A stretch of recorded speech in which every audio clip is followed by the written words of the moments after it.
The deletion event. The war you see on your screen is a carefully curated illusion. You see the headlines of territory gained and lost. You see the footage of tanks burning in muddy fields and drones dropping munitions into trenches. You see a 20th century war of attrition, a brutal but familiar spectacle of industrial violence. But this is a lie. Not a lie of facts, but a lie of scale. The real war is not being fought for cities. It is being fought over the source code of the 21st century. Beneath the physical conflict, the invisible systems that run your world are being systematically dismantled. The financial protocols that move global capital, the supply chains that deliver your food and energy, the satellite networks that guarantee your location, the very logic of warfare that has kept the great powers in a state of uneasy peace for over 70 years. All of it is being stress-tested to destruction. This is not a history of the Russian-Ukrainian War. This is an audit of a global system crash happening in real time. We are not here to count the dead. We are here to understand the new, unwritten rules of power being forged in the wreckage. Because this conflict is not an endpoint. It is a warning. It is the beta test for a far more dangerous world. The 90-day illusion. The collapse of the Blitzkrieg model. In the first hours of February 24, 2022, the world held its breath, expecting a masterpiece of modern warfare. The script, written over decades of military doctrine, seemed straightforward. The second largest army on the planet would execute a multi-front, combined arms invasion against its smaller neighbor. The plan was a direct descendant of Soviet deep battle theory, refined by American shock and awe in Iraq. It was meant to be a demonstration of overwhelming force, a rapid, violent, and decisive operation designed to achieve political goals before the international community could even convene a meeting. Western intelligence agencies agreed, giving the Ukrainian government 72 to 96 hours before Kyiv would fall. The expectation was not a war, but a police action on a terrifying scale, a surgical decapitation of the state, followed by the installation of a compliant regime. This was supposed to be the logical endpoint of 20th century military thought. A war so fast, it would be over before it was truly declared. The plan itself, viewed in isolation, was a textbook example of ambition. Armored columns would pour across the border from the north, east, and south. The northern thrust from Belarus was the main effort. It was the spearhead aimed directly at the heart of the Ukrainian state, Kyiv.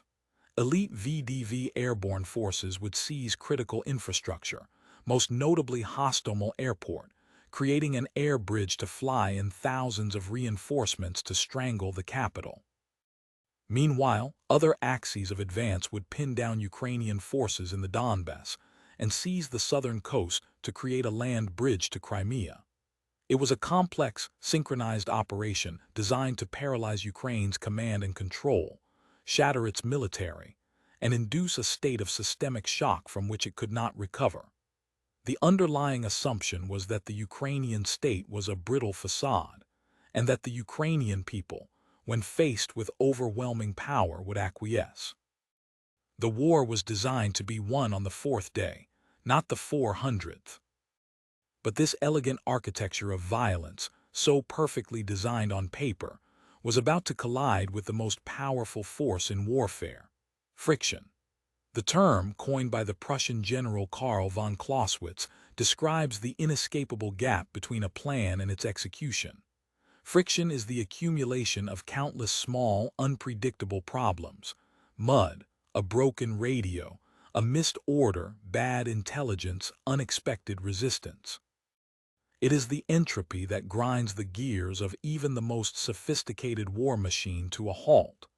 For the Russian army in February 2022, friction was not just a factor. It became a catastrophic, system-wide failure. The most iconic symbol of this failure was the infamous 40-mile-long convoy of military vehicles that stalled on the roads north of Kiev. To the casual observer, it looked like a traffic jam. To a supply chain architect, it was a complete systemic collapse made visible. This was not a single problem, but a cascade of interlocking failures. The vehicles themselves, many poorly maintained, broke down. Cheap tires, rotted from years of sitting in storage, failed. The sheer number of vehicles outstripped the capacity of the road network, creating bottlenecks. And then there was the mud, the legendary Ukrainian *Rasputitsa*, which turned fields into impassable quagmires, forcing everything onto the predictable, and therefore vulnerable, asphalt. The convoy was a perfectly planned instrument that had forgotten the most basic logistical principles. You cannot move an army without fuel, food, ammunition, and maintenance. It became a static, 40-mile-long buffet for Ukrainian artillery, drones, and small, mobile anti-tank teams. It was a monument to a plan that prioritized the glorious spearhead over the mundane reality of the supply lines that keep it sharp. Compounding the logistical nightmare was a catastrophic breakdown in communications. The Russian military had invested heavily in sophisticated encrypted communication systems, like ERA, but under the stress of the invasion, many of these systems failed or proved too complex to use effectively. The result was a desperate scramble for alternatives. Units began communicating over open, unencrypted channels.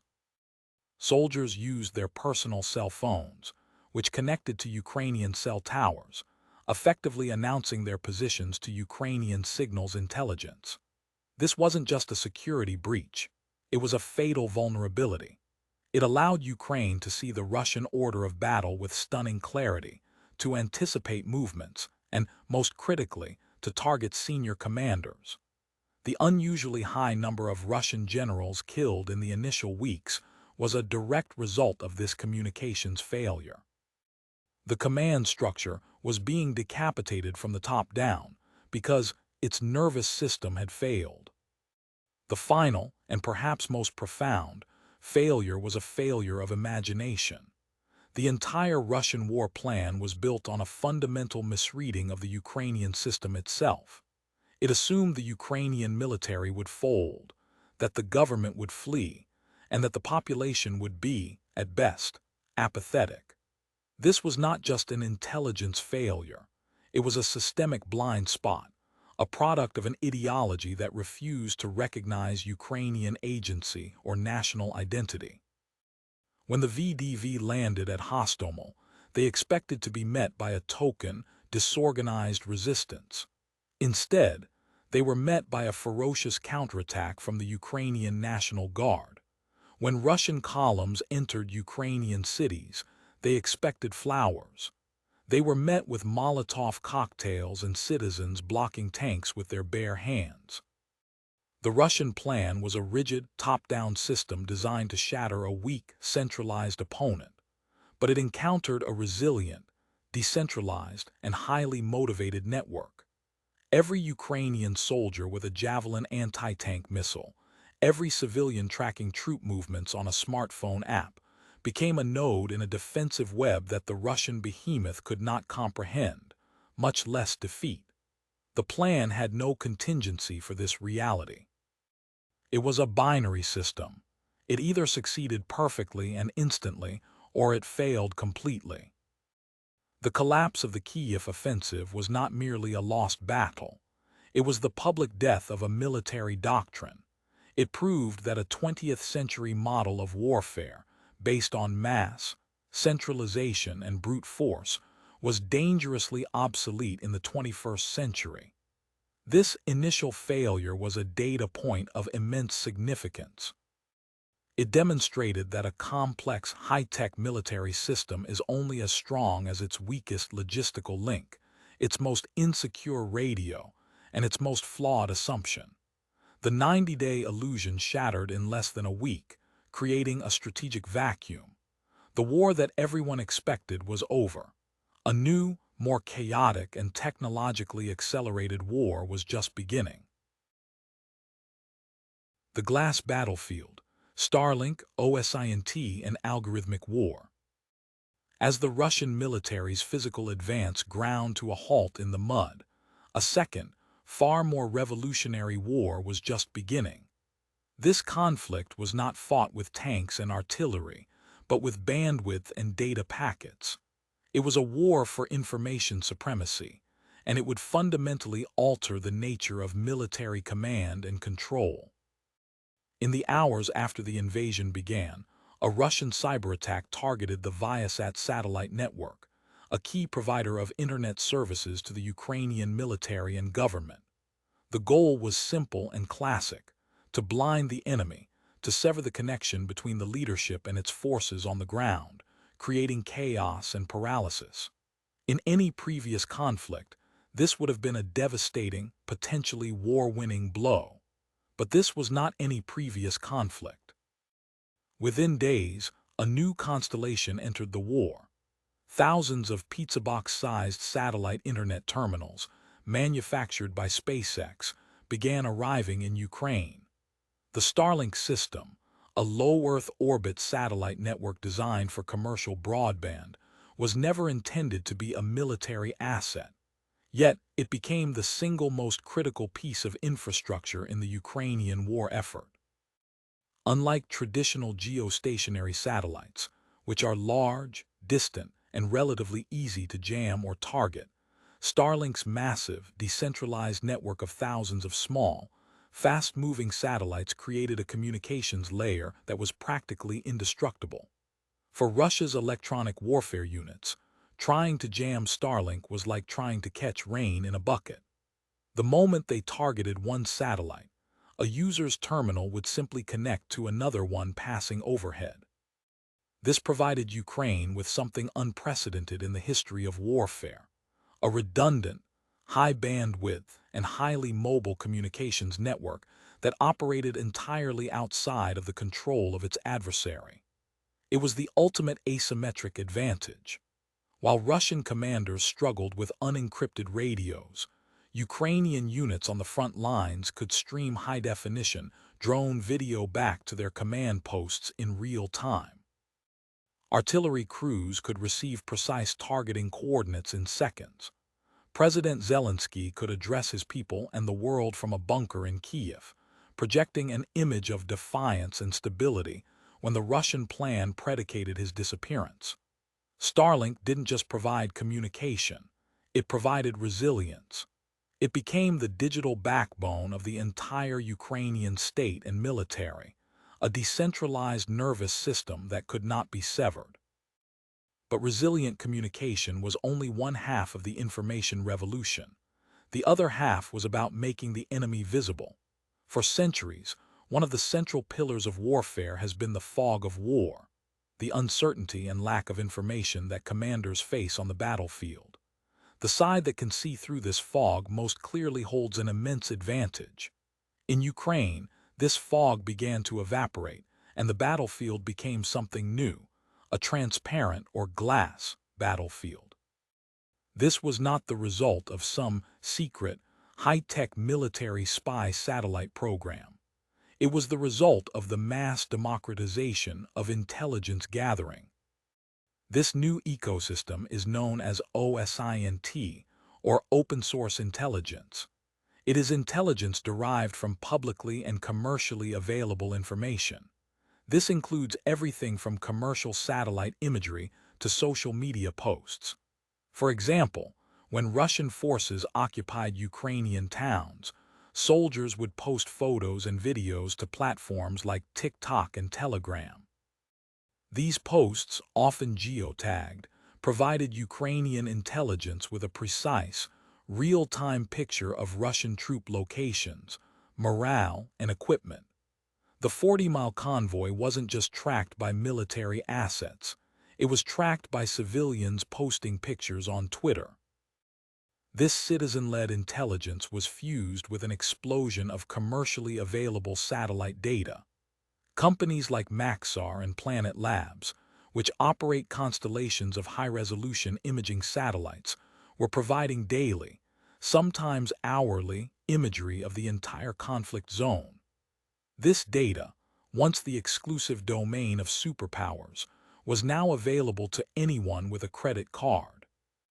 Ukrainian military intelligence could now see Russian military buildups, track the movement of supply depots, and assess battle damage with a speed and accuracy that would have been unthinkable a decade ago. The element of surprise, a cornerstone of military strategy, began to dissolve. How can you launch a surprise attack when the entire world can watch you massing your forces on a commercial satellite image published in the New York Times? The final layer of this new intelligence matrix was algorithmic.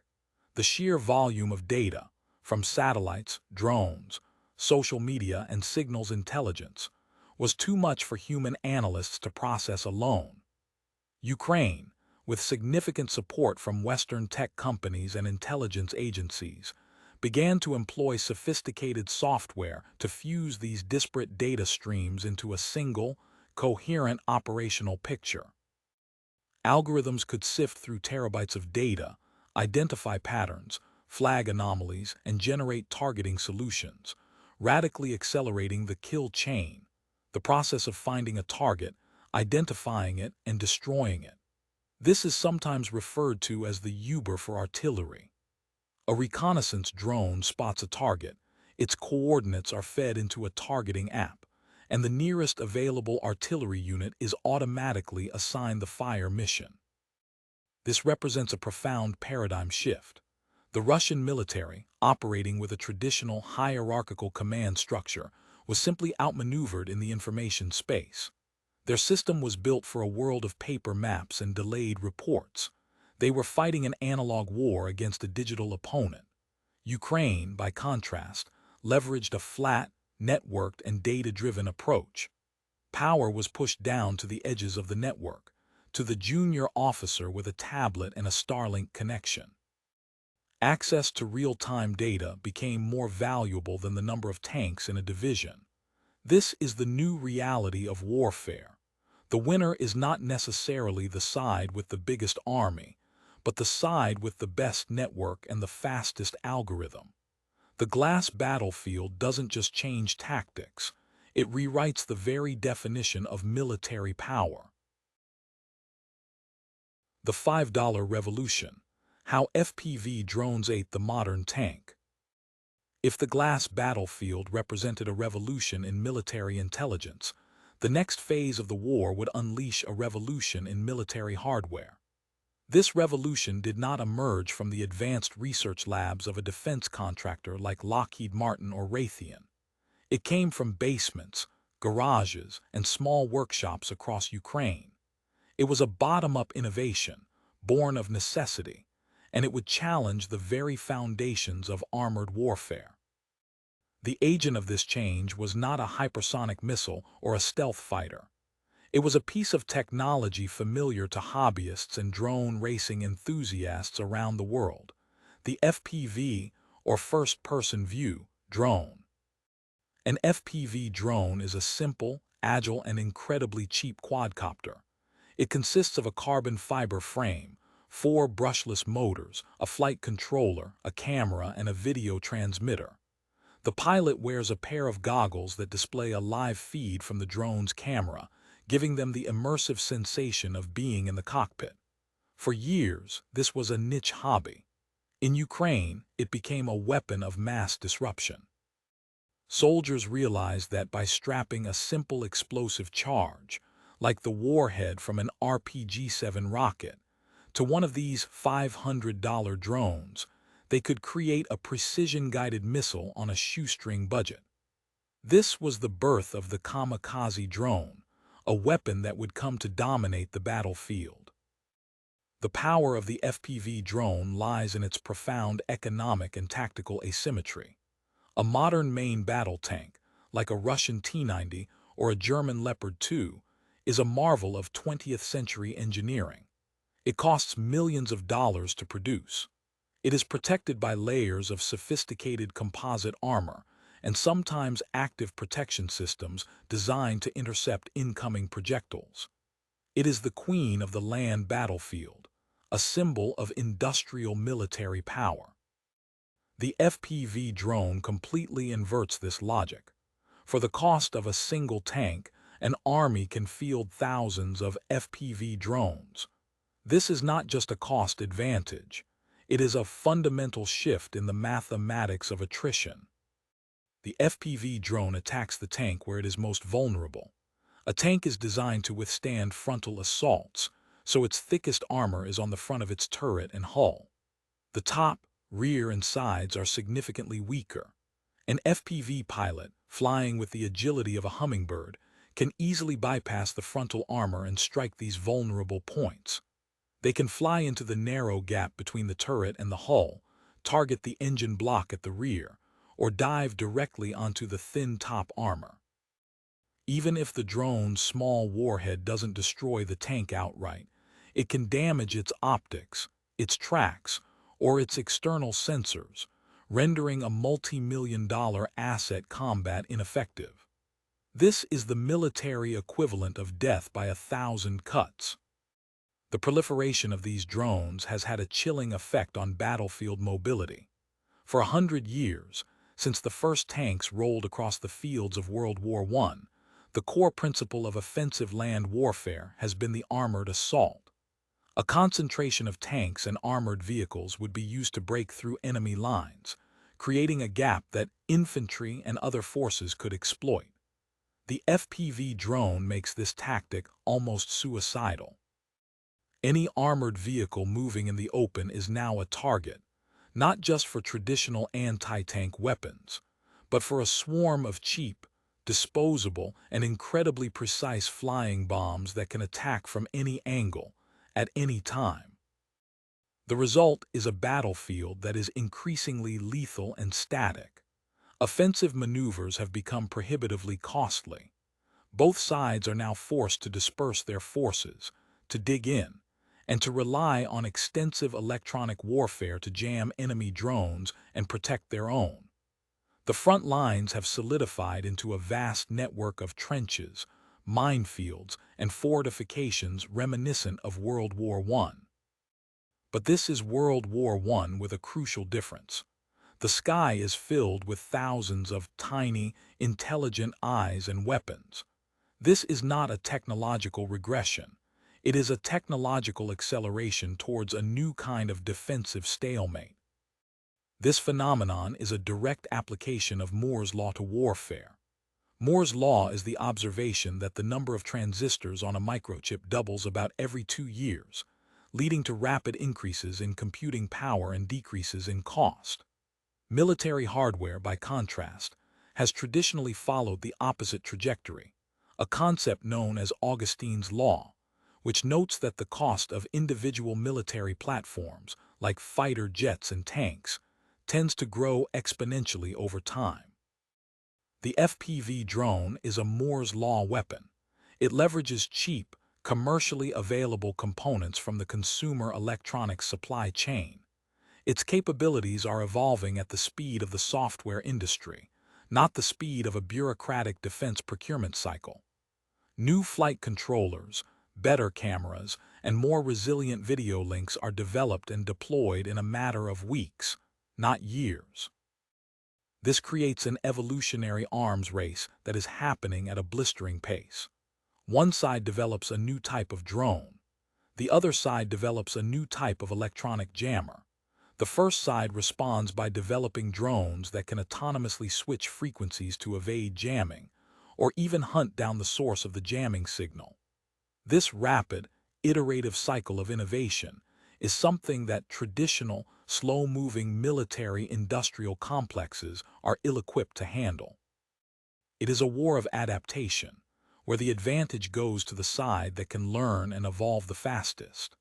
The FPV drone has not made the tank obsolete, but it has shattered the doctrine that surrounded it.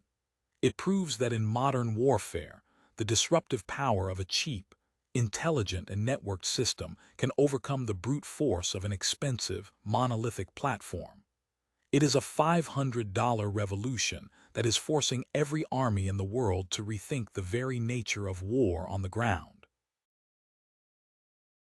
Weaponizing the ledger, the swift decoupling. As the kinetic war raged on the ground, a parallel conflict was erupting within the invisible architecture of global finance. This was a war fought not with explosives, but with keystrokes and legal decrees. Its goal was to cripple the Russian state by severing its connections to the world economy. The centerpiece of this economic shock and awe campaign was a decision of unprecedented scale: the ejection of major Russian banks from SWIFT, the Society for Worldwide Interbank Financial Telecommunication. This was more than a sanction. It was a deliberate act of financial decoupling, a weaponization of the very system that underpins global commerce. To understand the significance of this act, one must first understand what SWIFT is, and more importantly, what it is not. SWIFT is not a bank. It does not hold funds or transfer assets. It is a messaging system. Based in Belgium, it is a secure, standardized network that allows over 11,000 financial institutions in more than 200 countries to communicate with each other about cross-border payments. If a bank in Germany wants to send money to a bank in Japan, it uses SWIFT to send the payment instructions. It is the global financial system's central nervous system, the common language that allows capital to flow seamlessly across borders. For decades, SWIFT has been seen as a neutral piece of financial plumbing, a utility that should remain outside of geopolitics. The decision to cut Russia off shattered that perception forever. The immediate impact on the Russian economy was severe. Suddenly, major Russian banks were effectively deaf and mute in the international financial system. They could no longer easily facilitate payments for their clients who were engaged in international trade. Russian exporters struggled to receive payments for their goods, and importers struggled to pay for foreign supplies. The act was designed to induce a financial heart attack, to isolate the Russian economy and make it prohibitively expensive for Putin to continue funding his war machine. This was combined with another, even more potent financial weapon: the freezing of roughly $300 billion of the Russian central bank's foreign currency reserves held in Western financial institutions. This was a direct assault on Russia's sovereign wealth, a move that demonstrated the immense power that the United States and its allies wield over the dollar-denominated global financial order. However, from a geopolitical futurist's perspective, the long-term consequences of these actions may be far more significant than their short-term effects. The weaponization of SWIFT and the seizure of central bank assets was a profound strategic gamble. While it inflicted immediate pain on Russia, it also sent a powerful and deeply unsettling message to every other nation in the world, most notably China. The message was this: the infrastructure of global finance is not neutral. Access to it is contingent on compliance with the geopolitical aims of the West. Your sovereign assets, held in dollars or euros, are not truly yours if you fall out of favor with Washington or Brussels. For a country like China, which holds trillions of dollars in foreign reserves and is deeply integrated into the global economy, this was a five-alarm fire. The Russia sanctions provided a live-fire demonstration of what could happen to China in a future crisis. For instance, over Taiwan. It made the theoretical vulnerability of its economic model terrifyingly real. The conclusion for Beijing and other non-Western powers was inescapable. The reliance on the dollar-based financial system is a critical strategic vulnerability. To be truly sovereign in the 21st century, you need not only a strong military, but also a financial system that cannot be turned off by your adversary. This realization has dramatically accelerated a process that was already underway: the search for alternatives to the dollar-dominated financial architecture. This is not about immediately replacing the dollar as the world's reserve currency. That is a monumental task. It is about building parallel systems, financial lifeboats, that can be used to bypass Western-controlled chokepoints like SWIFT. Russia, now forced by necessity, has expanded its own system for transfer of financial messages, or SPFS. China has been developing its cross-border interbank payment system, or CIPS. These systems are still small compared to SWIFT, but the political will to expand them has never been stronger. We are also seeing an increase in bilateral trade conducted in local currencies, bypassing the dollar altogether. Russia is now selling its oil to India in rupees and to China in yuan. This is a slow, complex process, filled with friction.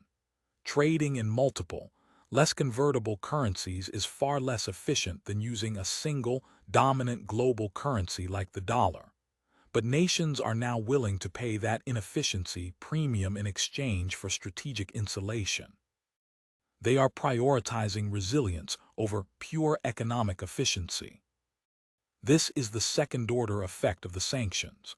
The West, in using its financial power so aggressively, may have inadvertently triggered the beginning of the end of the very system that gives it that power. It has created a powerful incentive for the rest of the world to de-dollarize and to build a multipolar financial world. This will not happen overnight. The network effects of the dollar are immense, but the process has been accelerated by decades. The consensus that underpinned globalization, the idea of a single, rules-based economic order, has been fractured. What is emerging is a fragmented world of competing economic blocks, each with its own financial plumbing. The weaponization of the ledger against Russia was a tactical success, but history may judge it as the moment the West began to lose its control over the global operating system of money. The hunger map, rerouting the world's breadbasket. Beyond the realms of high-tech warfare and global finance, the conflict in Ukraine triggered a crisis in the most fundamental system of all, the production and distribution of food. For decades, the global food supply chain has been a triumph of optimization. Guided by the logic of comparative advantage, specific regions of the world became hyper-specialized in producing certain commodities, which were then shipped around the globe in a seamless, just-in-time logistics network. This system delivered an unprecedented abundance of cheap food to much of the world. But in its relentless pursuit of efficiency, it had sacrificed resilience. The war in Ukraine exposed the profound fragility of this model, demonstrating how a disruption in a single, critical node could trigger a cascade of hunger and instability thousands of miles away. The node in question was the Black Sea region. Together, Russia and Ukraine were not just major players in the global food market, they were a cornerstone of it. They accounted for roughly 30% of the world's traded wheat and barley, nearly 20% of its corn, and over half of its sunflower oil. Ukraine's rich, black soil, the Chornozem asterisk, made it the breadbasket of Europe, and increasingly a breadbasket for the world. Countries across North Africa, the Middle East, and Asia had become deeply dependent on this single source for their staple foods. Egypt, the world's largest wheat importer, sourced over 70% of its supply from Russia and Ukraine. Lebanon, a nation already teetering on the brink of collapse, imported over 60%. This hyperconcentration of production was matched by a hyperconcentration of logistics. The vast majority of Ukraine's agricultural exports flowed through a small number of deepwater ports on the Black Sea, primarily Odessa and Mykolaiv. From a supply chain architect's perspective, this was a system with a critical single point of failure. When Russia launched its full-scale invasion, it immediately moved to weaponize this chokepoint. The Russian Black Sea Fleet established a naval blockade, effectively sealing off Ukraine's ports from the outside world. Mines were laid in the shipping lanes. Suddenly, millions of tons of grain, destined for world markets, were trapped. The effect on global commodity markets was immediate and explosive. Wheat futures on the Chicago Board of Trade, the global benchmark, surged by over 50% in a matter of weeks. The price of cooking oil, fertilizers, and animal feed soared. This was not a theoretical financial event.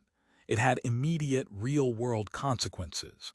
In the developed world, it translated into higher grocery bills and contributed to a surge in inflation. But in the developing world, it was a catastrophe. For nations already struggling with poverty, political instability, and climate change, this price shock was an unbearable blow. The cost of a loaf of bread in Cairo or a bag of flour in Beirut became a matter of national security. The crisis revealed the hidden dependencies that underpin our globalized world. The problem wasn't just the grain itself. It was also about the inputs needed to grow it. Russia is the world's largest exporter of fertilizer, a critical component of modern agriculture. As sanctions and export restrictions took hold, the price of fertilizer tripled, threatening the harvests of farmers as far away as Brazil and Indonesia. It was a vicious cycle. A shortage of grain from one region was causing a shortage of fertilizer, which in turn threatened to create future grain shortages in other regions. The system began to feed on its own failures. In response, the world's food supply chains began a frantic and painful process of rerouting.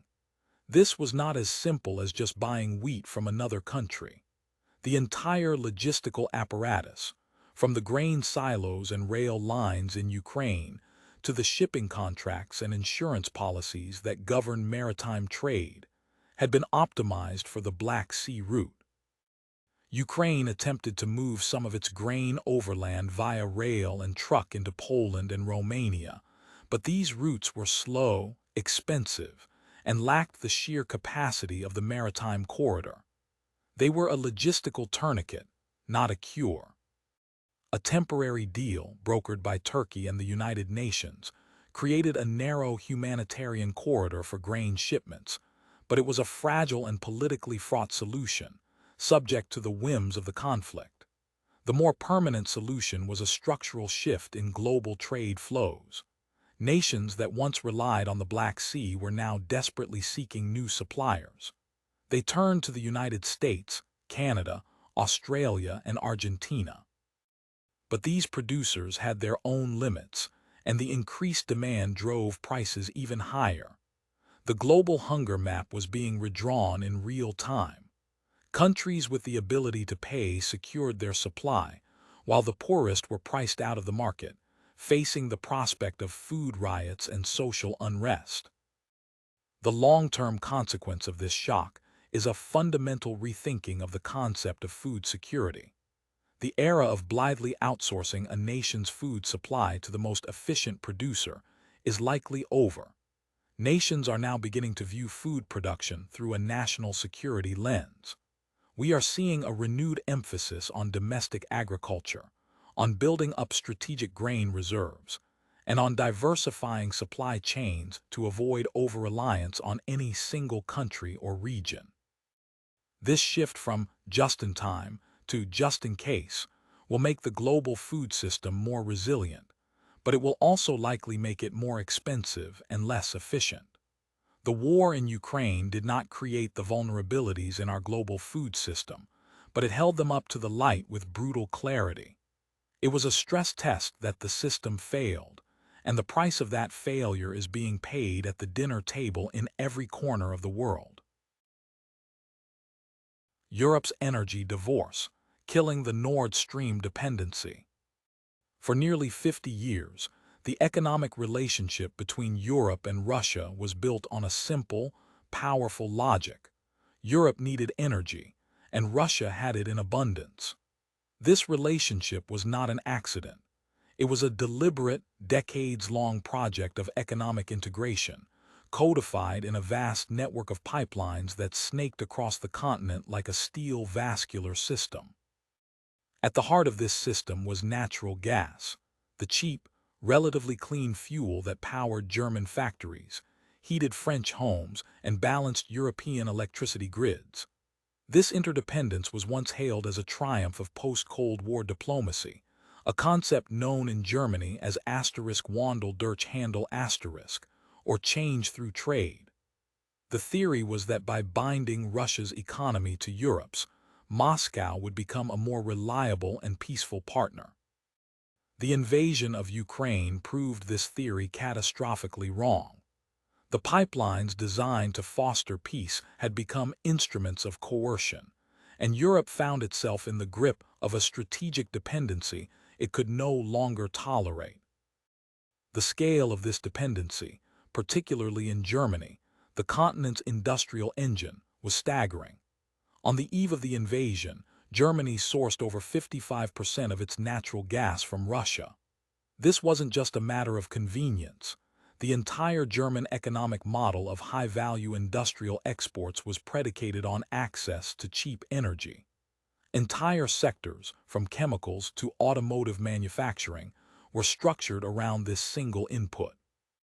The most potent symbols of this relationship were the Nord Stream pipelines, two massive underwater conduits running directly from Russia to Germany under the Baltic Sea. Nord Stream 2, completed but not yet operational when the war began, was meant to be the capstone of this energy partnership, doubling the capacity of the direct route and cementing the German-Russian energy axis for a generation. This deep integration was a known strategic risk. For years, the United States and Eastern European countries like Poland had warned that it gave the Kremlin immense leverage over European foreign policy.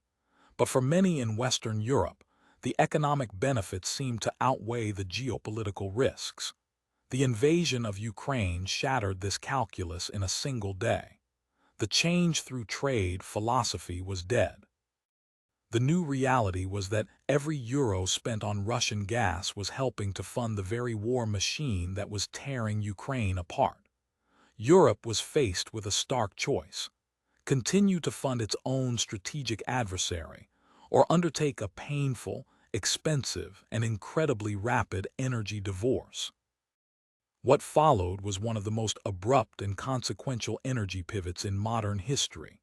It was an act of strategic self-amputation, performed without anesthetic. The first and most symbolic step was Germany's decision to halt the certification of Nord Stream 2, effectively killing the $12 billion project.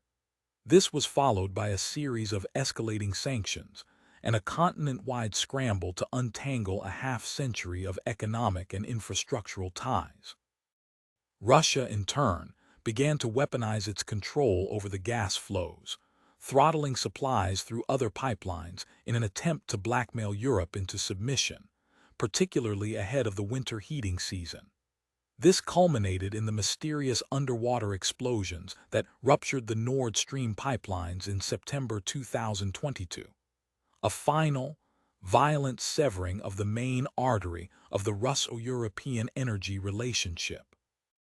The challenge for Europe was immense. How do you replace 40% of your continent's gas supply, seemingly overnight? The process was a brutal exercise in managing economic friction. It involved a two-pronged approach: drastically reducing demand and frantically securing new sources of supply. Governments implemented conservation campaigns, dimmed streetlights, and lowered thermostats. Industries, facing astronomical energy prices, were forced to curtail production. It was a de facto state of energy rationing, a wartime footing for the continent's economy. Simultaneously, Europe embarked on a global shopping spree for natural gas. The primary alternative was liquefied natural gas, or LNG, which is natural gas that has been cooled to a liquid state so it can be transported by ship rather than by pipeline. This offered flexibility but came at a steep price.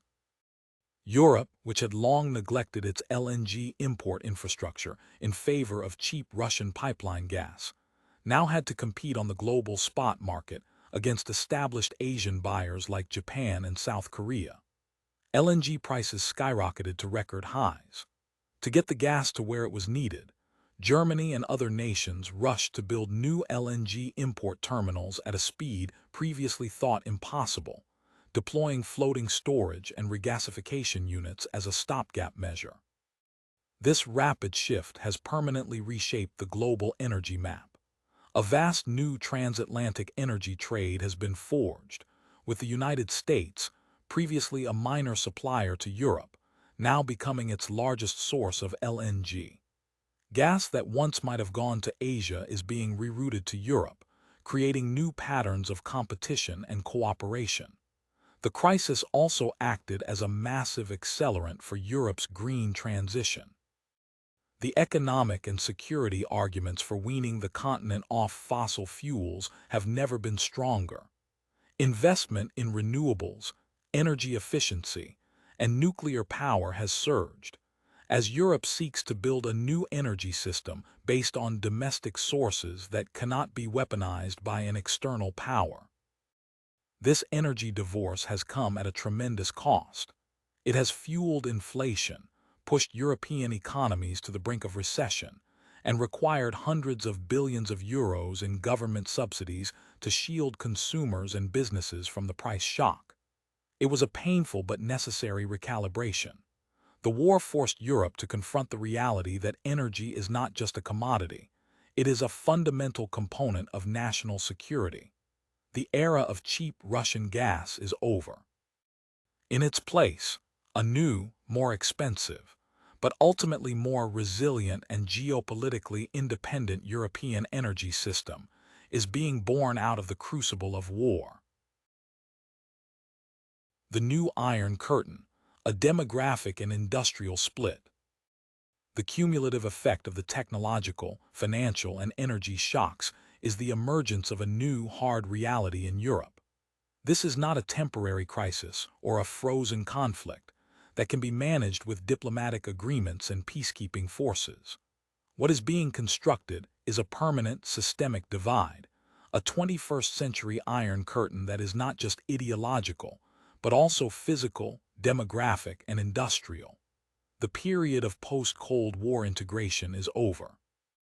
A new era of long-term confrontation has begun, and its foundations are being laid in the movement of people and the retooling of factories.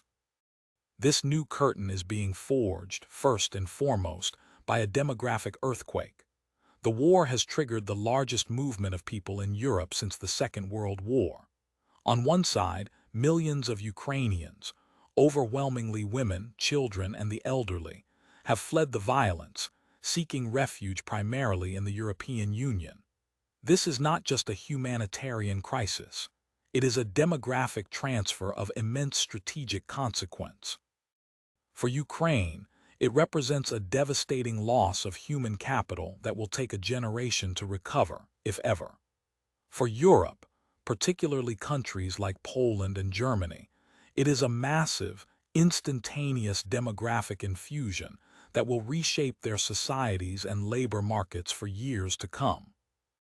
The integration of millions of Ukrainians into European society is a project of unprecedented scale, creating new social dynamics and forging deep, personal bonds between Ukraine and the West that will endure long after the fighting stops.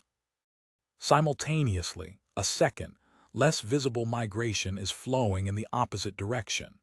In the weeks and months following the invasion and the subsequent mobilization order, hundreds of thousands of Russians fled their own country. This exodus was not composed of refugees in the traditional sense, but of a specific, highly valuable segment of the population: the young, the educated, and the technologically skilled. It was a massive brain drain of IT professionals, entrepreneurs, academics, and artists who saw no future in an increasingly isolated and authoritarian Russia. They left for Armenia, Georgia, Turkey, and the West, taking their skills and intellectual capital with them. This represents a long-term, self-inflicted wound to the Russian economy. While the Kremlin can replace the tanks and missiles it loses in Ukraine, it cannot easily replace the human ingenuity required to build a modern, diversified economy. This demographic hollowing out will hamstring Russia's economic and technological development for decades. The second pillar of this new divide is industrial. For 30 years after the fall of the Soviet Union, Western Europe systematically dismantled its heavy defense industrial base. The peace dividend was cashed in. Armies were shrunk, tank factories were closed, and ammunition production lines were mothballed. The assumption was that large-scale industrial land warfare in Europe was a thing of the past. The war in Ukraine has proven this assumption to be a fatal miscalculation. The conflict has consumed military hardware, particularly artillery shells, at a rate that has shocked Western military planners.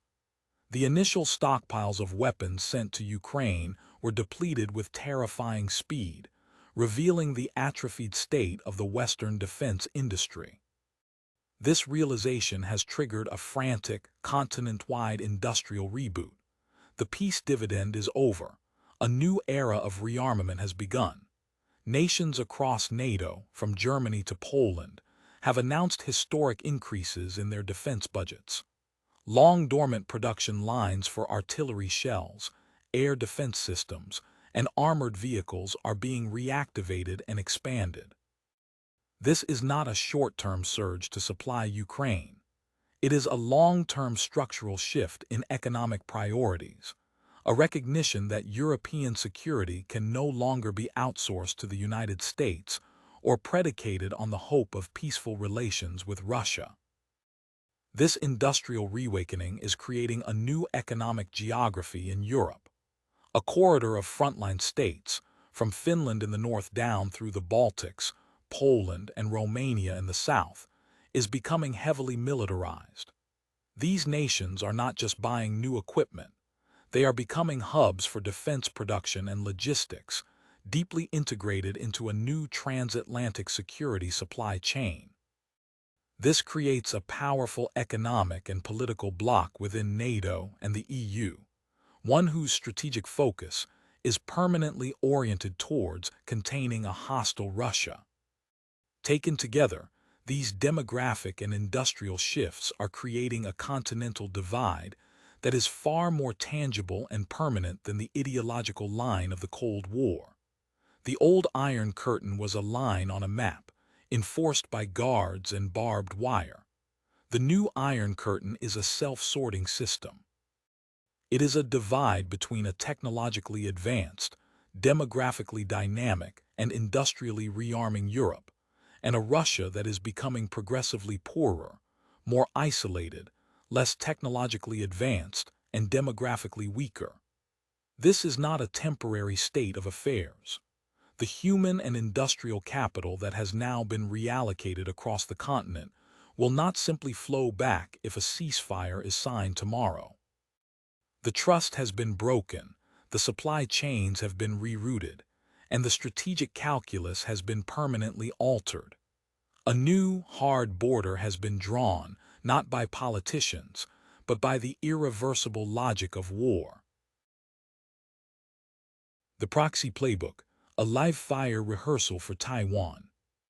While the war in Ukraine is a devastating tragedy for the Ukrainian people and a strategic catastrophe for Russia, its ultimate geopolitical significance may lie thousands of miles away, in the corridors of power in Washington and Beijing. From this wider, geostrategic perspective, the fields of the Donbass are more than just a battlefield. They are a laboratory. The conflict is the first major peer-to-peer war of the 21st century, and it is serving as a live-fire, real-world stress test for the military doctrines, economic strategies, and technological systems that will define the coming era of great power competition. Every drone strike, every financial sanction, every logistical failure is being meticulously studied, analyzed, and incorporated into the playbooks for the next potential conflict. Most critically, a potential confrontation over Taiwan. For the People's Liberation Army in China, the initial phase of the Russian invasion was a deeply sobering spectacle. The PLA's own doctrine for a potential invasion of Taiwan has long been modeled on a similar concept: a swift, overwhelming assault, combining missile strikes, air and sea power, and amphibious landings, designed to decapitate the Taiwanese government and force a quick surrender before the United States could effectively intervene. Russia's catastrophic failure to achieve this in Ukraine has forced a painful and urgent reassessment of these plans in Beijing. It has provided a brutal lesson in the power of Clausewitzian friction. The PLA's planners have watched in horror as a supposedly superior military bogged down due to logistical failures, poor coordination between services, and a stunning underestimation of the defenders' will to fight. Several key lessons are undoubtedly being absorbed. First, the immense difficulty of a large-scale amphibious assault, an operation exponentially more complex than Russia's overland invasion, has been underscored. If Russia struggled to supply its forces over land, the challenge of supplying an invasion force across the 100-mile-wide Taiwan Strait is almost unfathomable. Second, the power of a determined, well-equipped defending population has been demonstrated beyond doubt. The concept of an all-people's defense, where the entire society is mobilized to resist an invader, has been validated. This has likely reinforced Taiwan's own strategy of asymmetric defense, the porcupine doctrine, which focuses on making an invasion so costly for China that the price of victory would be too high. Third, the war has been a masterclass in the new realities of information warfare. China, like Russia, operates a centralized, top-down command structure. The effectiveness of Ukraine's decentralized, network defense, powered by systems like Starlink, has not gone unnoticed. Beijing is now acutely aware that in any conflict, its ability to sever Taiwan's connections to the outside world will be a paramount objective. Conversely, it is also aware that its own forces will be operating under the constant gaze of commercial satellites and open-source intelligence networks. For military planners in the Pentagon, the lessons are just as profound. The war has provided an invaluable, real-world dataset on the performance of both Western and Russian military technology. It has allowed the U.S. and its allies to test their systems, from Javelin anti-tank missiles to HIMARS rocket artillery, against a near-peer adversary without firing a single shot themselves. It has also exposed shocking vulnerabilities in their own preparedness. The single most alarming lesson has been the staggering rate of munitions consumption in modern, high-intensity warfare. The sheer volume of artillery shells fired by both sides on a daily basis has dwarfed the entire production capacity of the United States and its European allies. This has revealed that the West's defense industrial base, optimized for decades of low-intensity counterinsurgency conflicts, is dangerously unprepared for a sustained great power war. The frantic efforts to ramp up production are a direct result of this realization. The economic front has been just as instructive. The sweeping sanctions imposed on Russia were a test of the West's ability to wage economic warfare at scale. While they have damaged the Russian economy, they have not, as of yet, forced a change in its strategic objectives.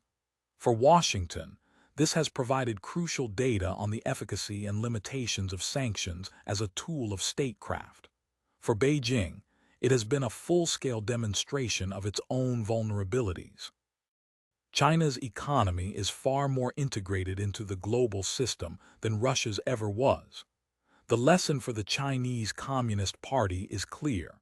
It must accelerate its drive for technological and economic self-sufficiency, a strategy known as dual circulation, to sanction-proof its economy as much as possible before any potential crisis over Taiwan. Ultimately, the war in Ukraine is a proxy conflict in the truest sense of the word. It is a physical war between Russia and Ukraine, but it is also a systemic rehearsal for a potential future conflict between the United States and China. The doctrines are being tested, the weapons are being evaluated, the economic playbooks are being written, and the industrial bases are being recalibrated. Ukraine is paying in blood for lessons that will shape the global balance of power for the rest of the century. The chilling reality is that the future of a conflict in the Taiwan Strait is being decided today, in the trenches and the workshops and the data centers of the war in Ukraine.